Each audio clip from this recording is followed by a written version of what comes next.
I'm Lela Kogbara.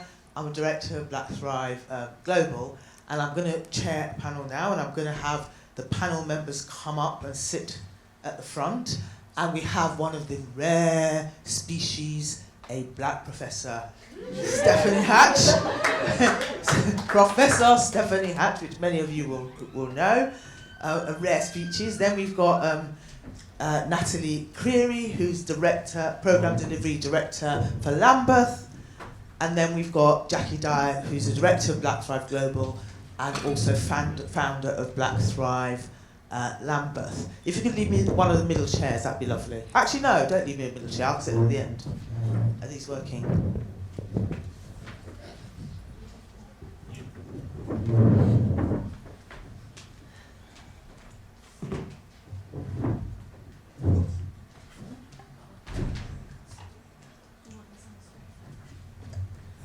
Has everybody got some water? You all right? Okay, so if the panel members want to say anything more about, there's lots of that they can say about themselves, but I'm going to get your questions ready for what you've just heard now. If you've got questions there, so you can start putting them on. And also, actually, can you go back to the Mentimeter so that I can scan it as well?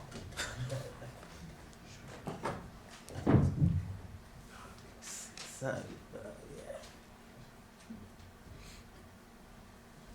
Great, thank you.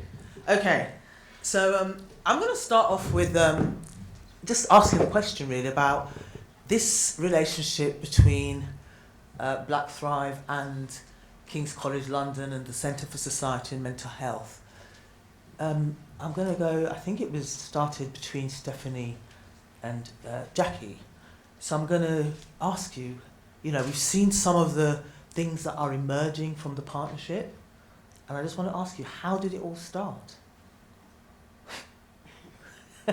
Oh dear. I was trying to remember the first time I met Jacqui.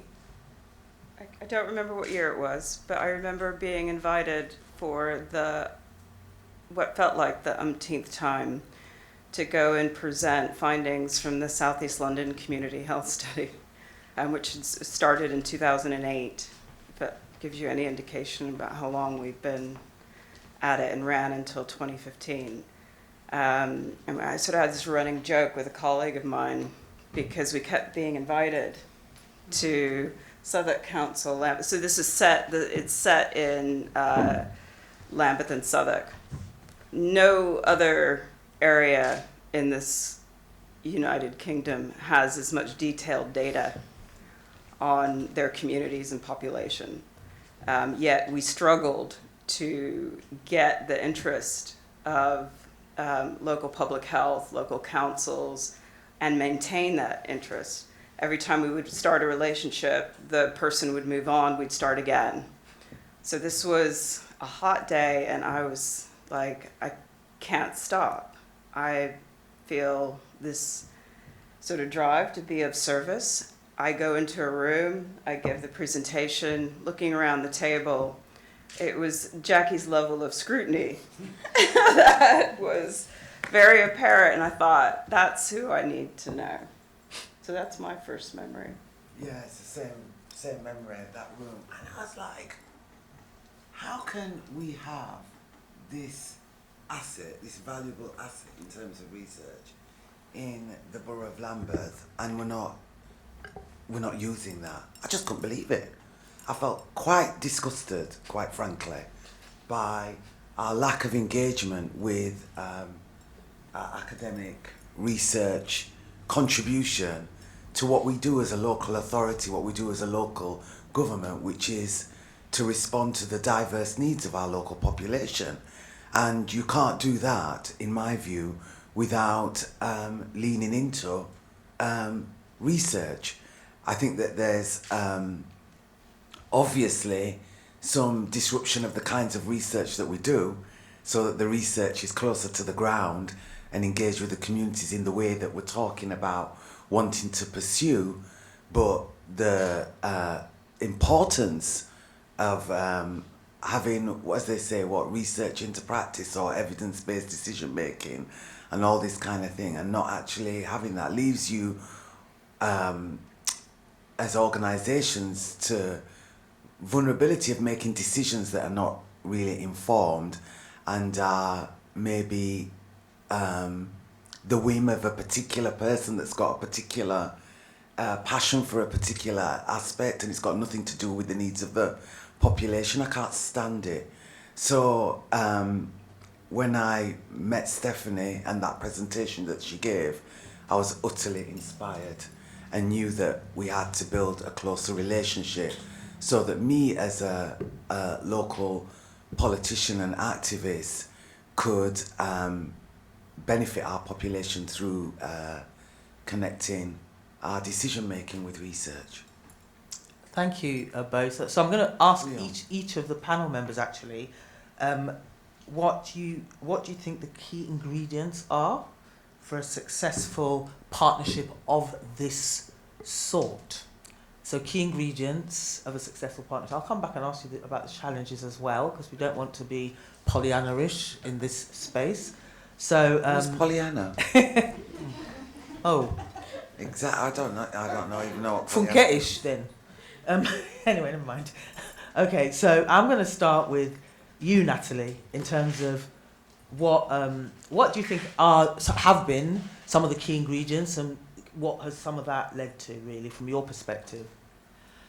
I think we work. I think we have the foundational kind of trust in there. I think that has been key, and that we are also, as kind of two organisations, very aligned in terms of the direction of travel. We may not necessarily know exactly how we're going to get there, because part of this is kind of iterative and we are learning as we're going along. But I think we are ambitious and aspirational, and I think that has been key.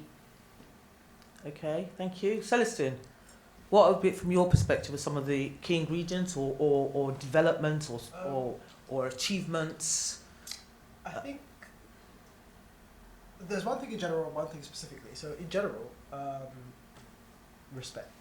So it's about the fact that we say we respect what you bring to the table, we respect what you bring to the table, and in that way it's just easy to kind of get along and make things work with people.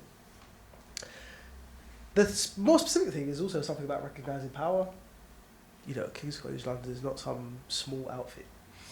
It's a huge university with lots of resources in general. I know individual researchers will be like, I ain't got no money, but there's like lots of resources in general, and sharing and trying to help in a way that isn't about any individual's like personal brand or personal what they get out of it. It's about saying, we think this is a good thing, and therefore we're going to add our expertise and support you and try to train you and show you a path where this can be successful. And that's been really useful, particularly from Stephani and others like Craig, Morgan have really been helpful in that way. Because we are early career researchers in our team. We're not professors. We haven't made it in the academic world, and we're getting good support from KCR around our academic research. So yeah. Interesting. I think I'm going to ask Stephani and Jacqui really that, in a way, I'm curious about, is this actually King's College, or is it Centre for Society and Mental Health, or is it Stephani and Craig or whoever?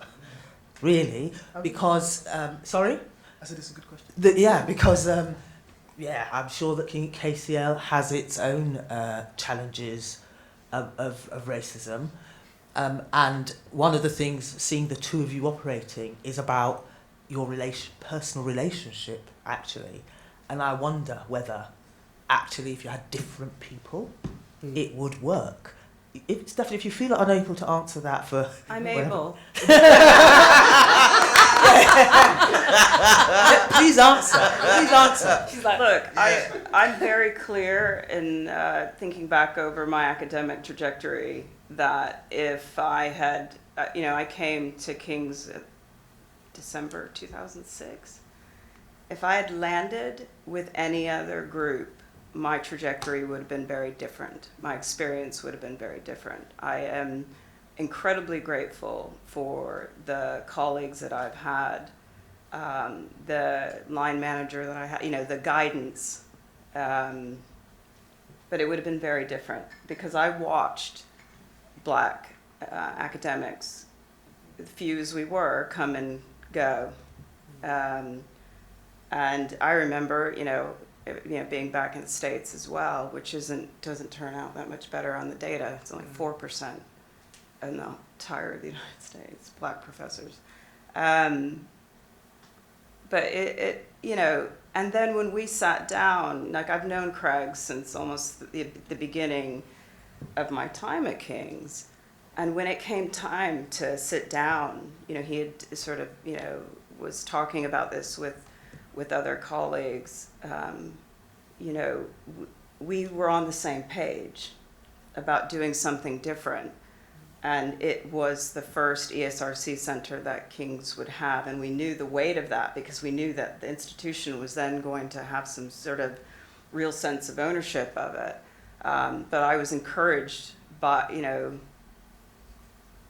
I think we have both been consistent in our ways of working and what we wanted to do.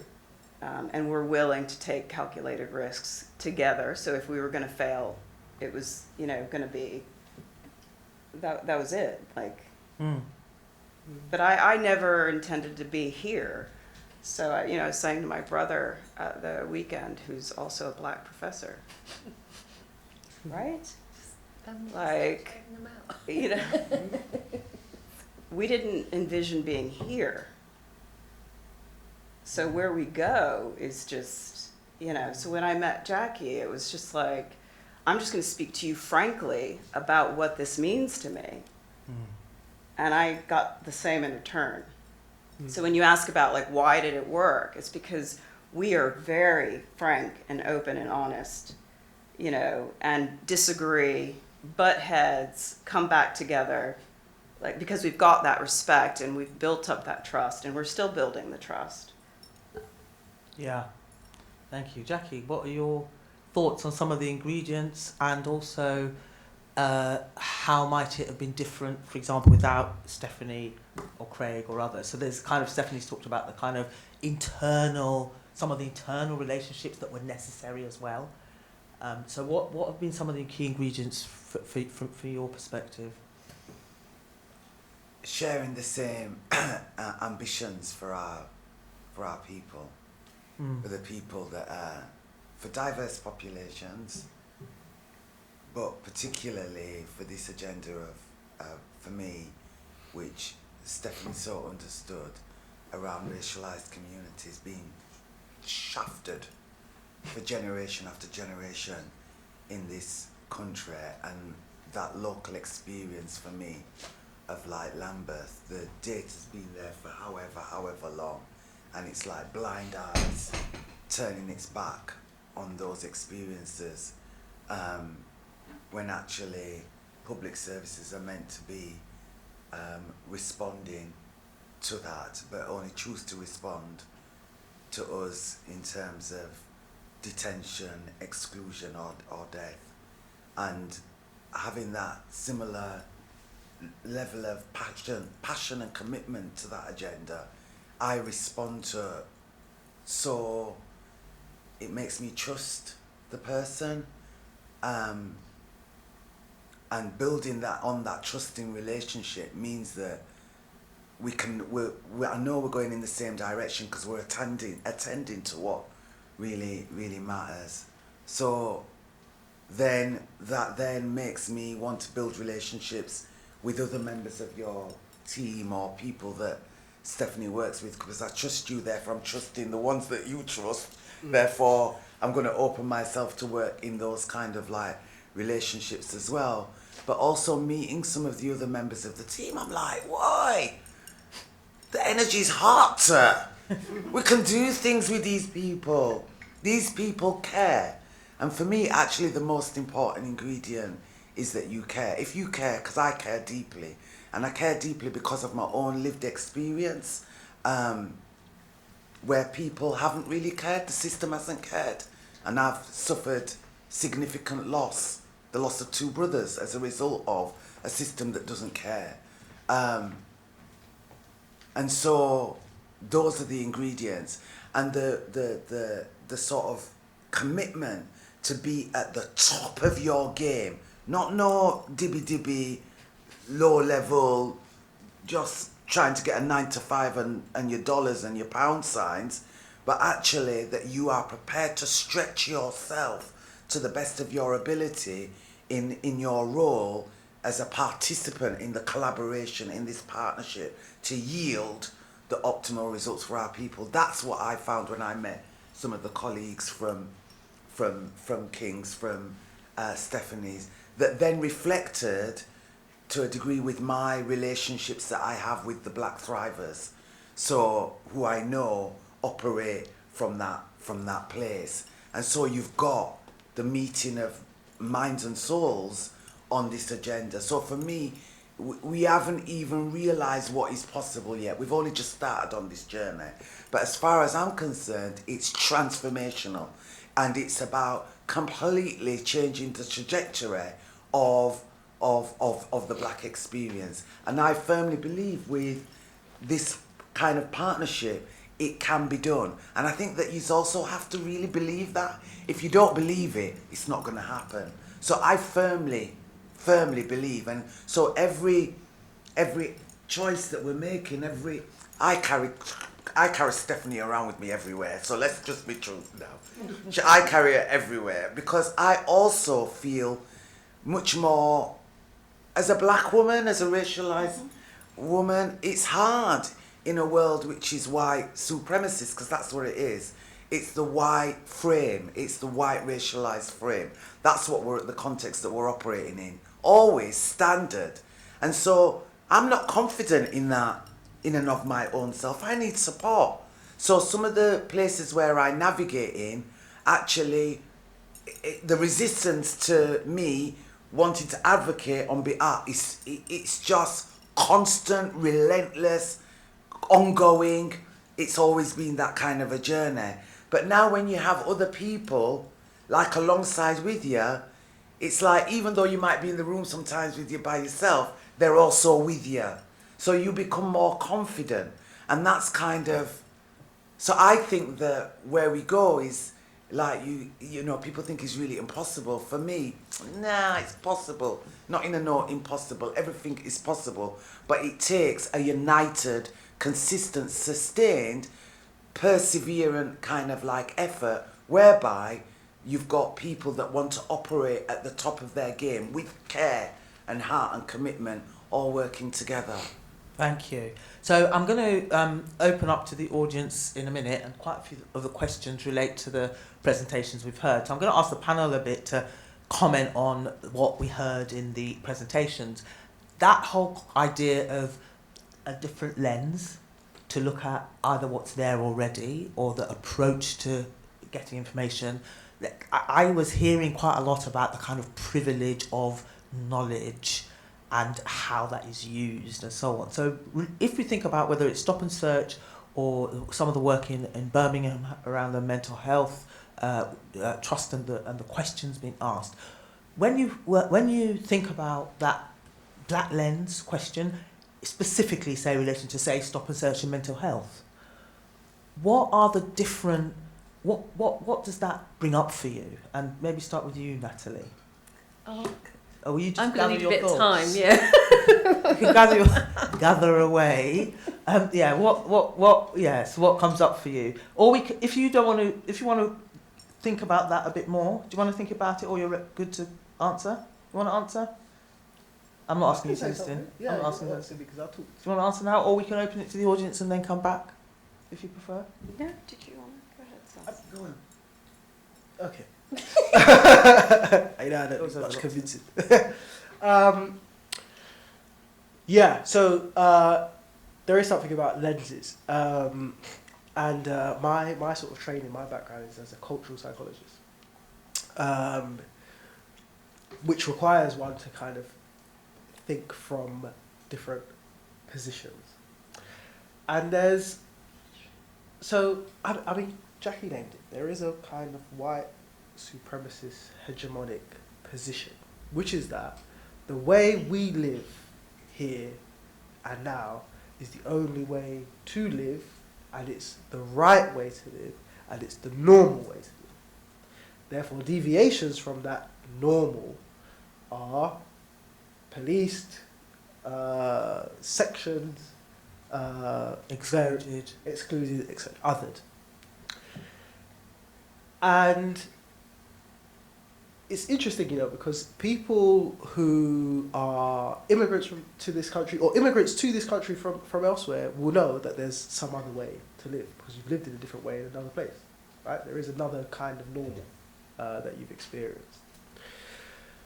Some of what we're doing is about taking normal for us, right, which might be a kind of black cultural experience in the UK, or it might be a cultural experience from elsewhere, and applying it to the way we operate in this country. And this is something about sort of turning the lens away from ourselves, turning the lens outwards. So, in relation to stop and search, for example, okay, one way of looking at this question is to step back from the issue of stop and search itself and go to the issue of crime, or the cost of crime, for example. We may then ask ourselves, if stop and search is so ineffective, why do we continue to put lots and lots of money into stop and searching people on the street? Like, what is that for? What does that do? And we might come up with some different kinds of answers as to what that is for. So that might be for, its purpose might be to subjugate certain kinds of communities which you think should be sort of outside of the polity. And if we look into the history of stop and search, we do see a lot of that actually. A lot of the places where stop and search is taking place is where there are immigrant communities which are seen as bad or negative or outside of our norms. So yeah, it's just about taking a different kind of angle on these questions and seeing whether that bears fruit. It may not. Okay, we need to be open to that too. Maybe this kind of like super objective angle is the right one, but we need to try something else, because what we're doing now is not working. So, okay, Natalie's ready. I had a moment. It takes me a while to things to percolate. Just kind of follow on from Celestin, I think there is something about how you start to look at a problem or a challenge or an opportunity from a different perspective. But I think through the Stop and Search project that we're trying to do, it's also trying to get us to think differently about what knowledge we consider to be credible. And often what we consider to be evidence is stuff that's produced by academics. And that way of producing knowledge is prioritised more so than the knowledge that people have just because they live. And so what we were quite keen to do through that project was really about ensuring that voices of communities are also part of that process. And similar to what Tamanda was saying, is that actually we might have a question. We kind of know what the answer is going to be before, but we kind of have to go through the process because our own existence in terms of how we experience things is generally not enough for white folk generally who are commissioning this work. And so I think that is also, I think, an important part for us to kind of really question what knowledge we consider to be important and why that is. And largely it's just because it keeps us all in jobs. Yeah, I'm going to, some of the audience members have popped some questions up there, but I'm also going to give people an opportunity to just speak from the floor, because I'm kind of looking at questions and whatever, but anybody, you can ask your question straight up, might be as easy. Or anybody else in the audience who's got an answer to any of the questions that are up there, feel free to join in. You don't have to, you can give an opinion as well as ask a question. Thank you. I just wanted to jump in because 5 of those are from me. Okay. Condense it a bit so other people get a chance. So one of the things that I would consider myself an independent researcher. I recently completed my master's and it was on mental health management in the black community, about co-designing and making sure that you bring the voices of people to the forefront conversation. On paper I think I got a lot of praise, but in practice I was quite frustrated because I was an independent researcher. I feel like I had to be really careful with how I approached it. I had done lots of research on the subject area, and I saw that this was going back, 30 plus years. I had to bring something new and meaningful to the people that I was approaching to be a part of this, because those same issues you were talking about people feeling like research happens and then nothing comes of it, is really important to be mindful of. And I see a lot of people like me who are doing this research as independent people, but we're kind of limited in how we can take it forward to make change. And it's one of the frustrating things that I think that as someone based in the community, you're almost limited in that you can't promise too much, but you also want to be a part of making that change happen. So how can we work with organisations like yourself who have more clout, more money, more influence, to bring our research to that conversation in a meaningful way and respect the people that we're doing research with? Yeah, good question. Thank you. I'm going to go to Stephanie. Back in 2010, we started the Heron Network. I think it was 2010, partly for that reason. So we wanted to level this idea. That's when we really started to push. That's when I felt like I had enough seniority to start having the conversation about who's generating evidence, why do we only value evidence that's generated by academics when we know that they are flawed, just like any other researcher, right? But they're protected behind these names, especially when it's these sort of big names. So we started the Heron Network so that we made sure that there were different voices coming into the room. Now, we went about, really trying to figure this out, and our ways of working were really important to us then, and it's even evolved now. But one of those things is to always invite people such as yourself to come into those spaces and to have a voice in those spaces, and to really think about if you want to disseminate, and you want to disseminate in a certain way, because I've got expertise in one thing, right? And they've got Black Thrive has expertise in another way of doing it. We're trying to join up to think about how do we sort of disrupt and do things in a slightly different way. So if you want to come along with that, there are spaces like we've got our Health Inequalities Research Group that meets, and we just sort of hash out things in progress. There's peer support within that. Anybody is welcome.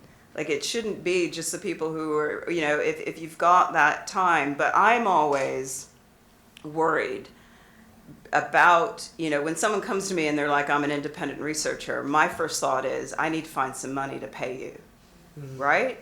Yeah. Like, that's on me, that's on my shoulders, and that's something that I'm grappling with, because it also creates a tension for myself. But it's because we've been so undervalued, and the topic areas that we're looking into have been so undervalued. I can't tell you that before 2020 and Black Lives Matter, the number of times the articles got kicked back because they had race or ethnicity in the title. When we took it out, it was a different, so it's just like, I know the reality of the situation. But there are spaces for you to come into, and as Jacqui said, we're there to lift each other up. So in going back to the point that Jacqui makes, I think this is really important, is that we try and get better together, right? I'm still learning. I constantly feel like I am just a student of all of this, right? And there's so much more that I want to learn from people around me on my team, and but I'm also going to give in the same way with that. So if you send me a proposal, you send me a paper, I'm going to go in, not because of any sort of, but because I know what where the potential is and how to uncover that. And I've had, amazing mentors over my career who have, really instilled sort of basic things that they don't teach you on a master's course. They don't teach you in undergrad. And it's really about the culture of research and the culture of, whatever environment you're in. And I experienced both with organizations. I worked for now, I don't even know how many years, but I think about the Institute of Women and Ethnic Studies in New Orleans, also Black-led, been around for nearly 30 years. And they are still one of the few in all of the United States that are funded to do similar work. And so it's about, you know, if you come to me, I'm going to try and get you over there so that you can see another model. I'm going to try, you know, that's the kind of, so the possibility is there. It's just, you know, and the one thing I learned very early on in my career, if you don't ask, you don't get. Yeah. So just get, you know, be in touch. Oh no, pester away. Yeah, I kind of see that. But there's also something that's interesting, because one of the things I'm observing relating to that question is that we're all kind of working, bringing ourselves to work. Do you see what I mean? And our passion to work. And I wonder whether there's something about how to find yourself in a space where you can bring it every day, what you believe in, what you want to do, what you've researched, and who you are. And how, I know that's a privilege, I guess. So just curious about. Can I also talk from a practical way in terms of what's the purpose and the impact that you're trying to make, you know? Like, and I think that we have to ask ourselves in relation to that about our contribution, and then that helps us to align with what can help to activate moving that kind of forward. So I say that, and I suppose I say that from a perspective of being a politician. Sorry, I've got heartburn. So I'm like that. So it's nothing to do with youth.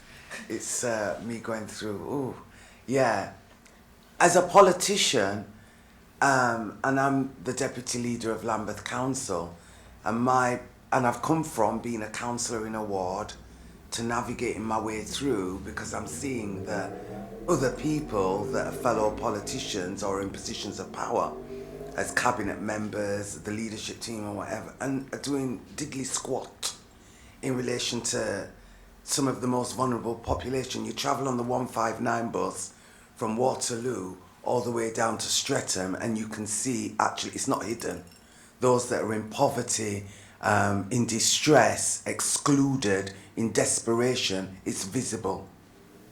Like that, I can see them. Sometimes I have to close my eyes as I'm going along that bus ride because it's too painful. So for me, it's about how am I going to get to make it different?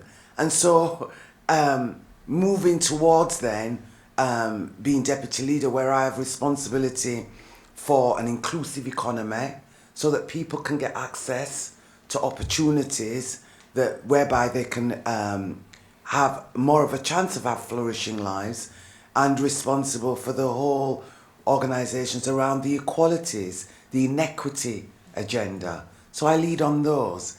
And all the time I'm thinking, how am I going to get a more research culture embedded into the whole system of decision making of the local authority that will then help to generate the kind of transformative outcomes that we're trying to work for. So one of the, this is about being strategic and systematic and determined, right? So one of the recommendations within one of our manifesto commitments, I led on the manifesto, development of the manifesto commitments. So positioning yourselves in positions where actually you can help steer the direction of travel.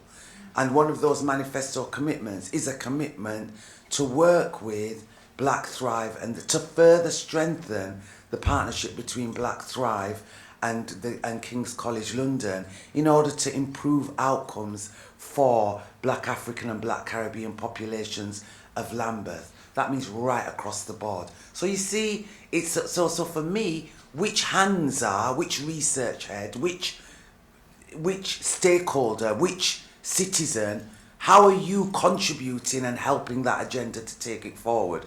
And for me, therefore, research is purposeful and not about just being some academic paper that's published. It's about how it's going to assist service development, resource flows, that then better cater for the needs of the populations that need us to actually really be at the top of our game in our thinking and doing. Yeah, I think that it's, you know, we're coming to the end. So, but I think that it's interesting, that kind of academia coming together with real life, and that is the sense of the partnership that I think feels quite strong. There's academia and real life, and often they don't meet.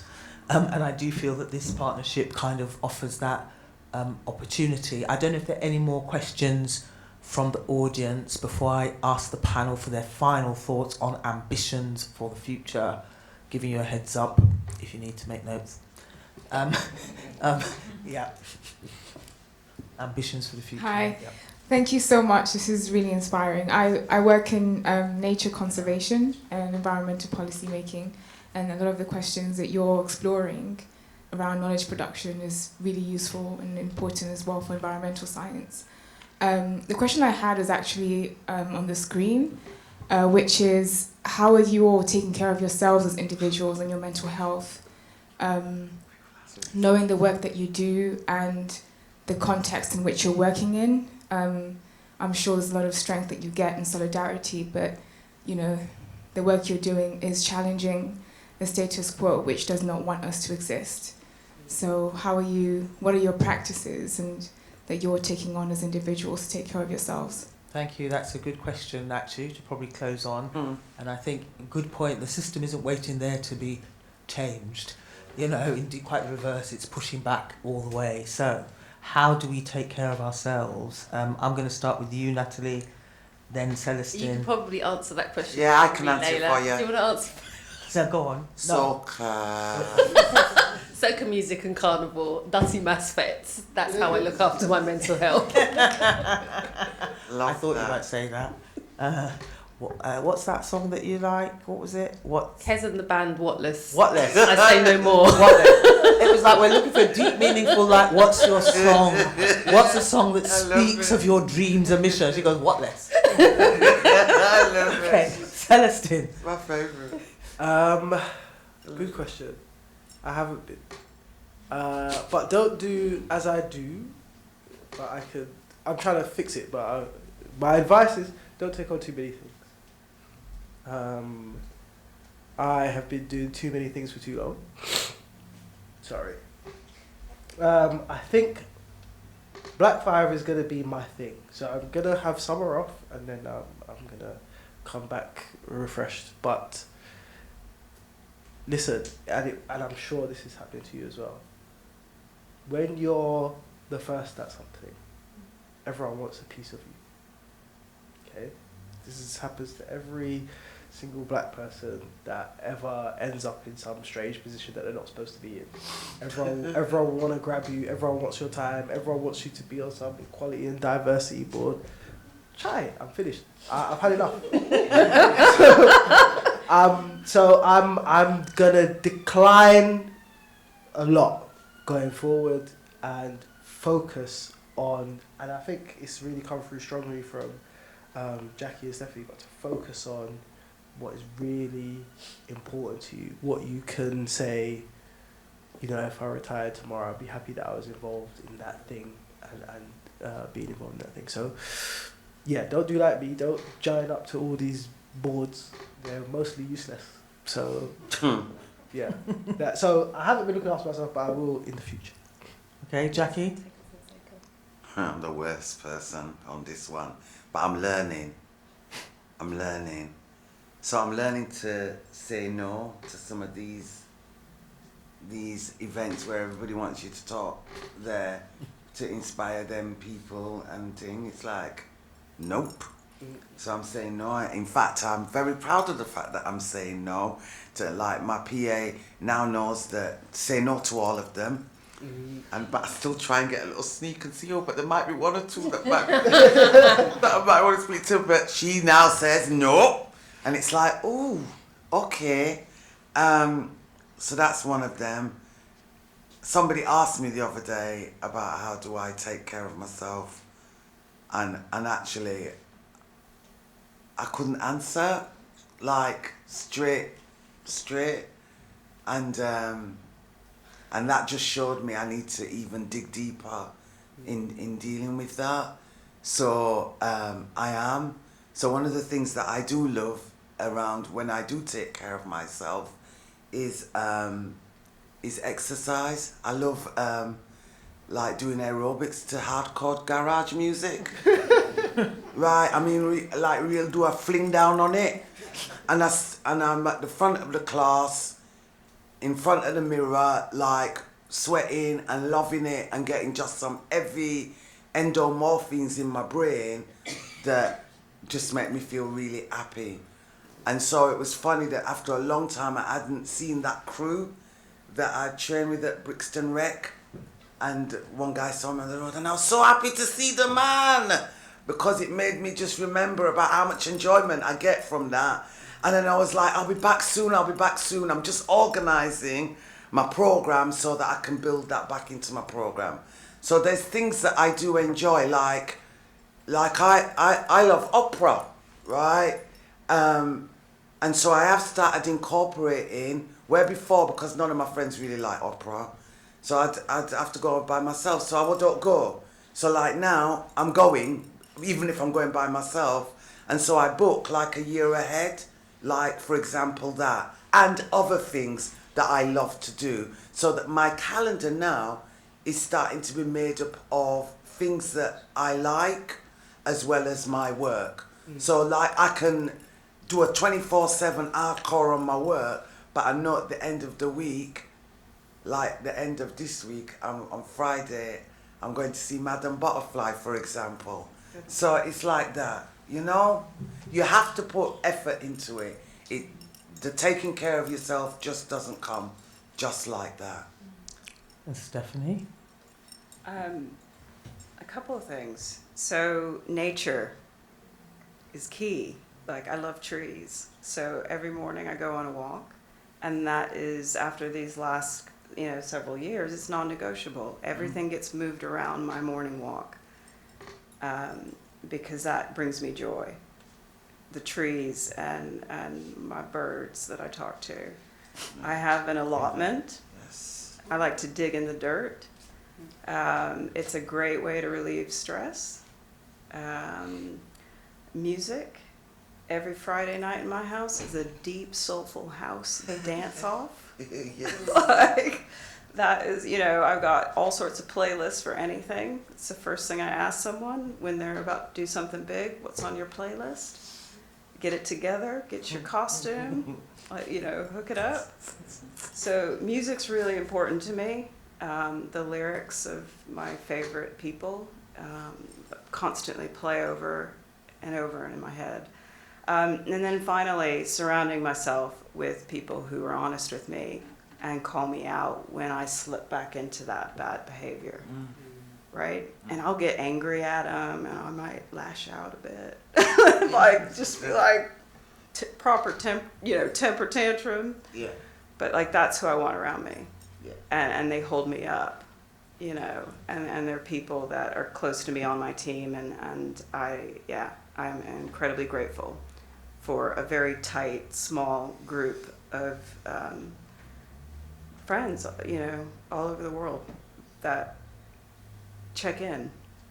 So that's, to me, how I look after my mental health. Well, that, I think, is a good note to end on. Relationships, and the importance of good relationships for mental health and for delivering the transformation that we will see. We will see. Okay, so thanks everyone for coming. Thanks for making...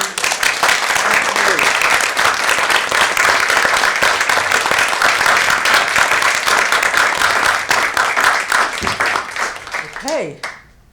Gosh, you see that now, even in the midst of train strike, people were still able to come out in solidarity. So most of all, I actually thank you, if you don't mind. Yes. So a round of applause for you.